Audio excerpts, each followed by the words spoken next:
नमस्कार. माझे नाव दिव्या दत्तात्रय पांचाळ. मी इयत्ता 6वीत शिकते. माझ्या शाळेचे नाव girls English medium school, Hadapsar, Pune 28.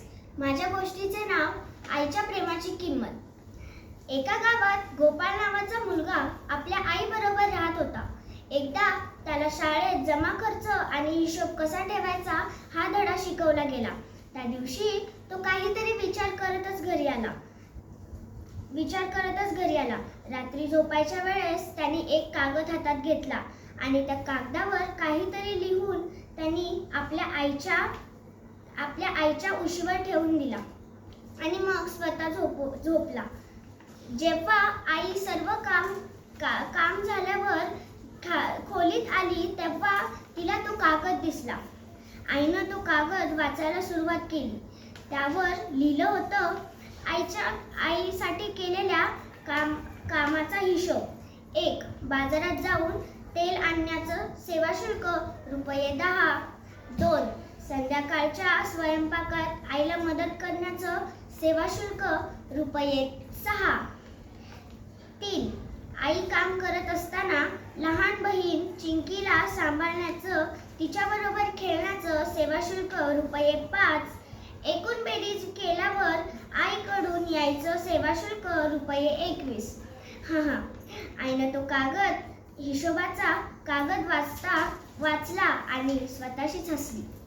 झोपलेल्या गोपाळकडे बघितलं आणि तिनेही एक कागद उचलला. त्या कागदावर तिनेही काहीतरी लिहून तो कागद गोपाळच्या उशीवर ठेवला. दुसऱ्या दिवशी तो उठला. त्यानं तो कागद हातात घेतला. त्यावर लिहिलं होतं, गोपाळसाठी केलेल्या कामांचा हिशोब. 1. जन्मापूर्वी 9 महिने पोटात सांभाळलं, सेवा शुल्क काही नाही. 2. अतिशय यातना सोसून तुला जन्म दिला, सेवा शुल्क काहीही नाही. 3.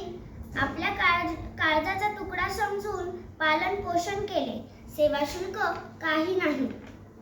सर्वांची बेरीज मिळून फक्त गोपाळचं प्रेम, बाकी काही नाही.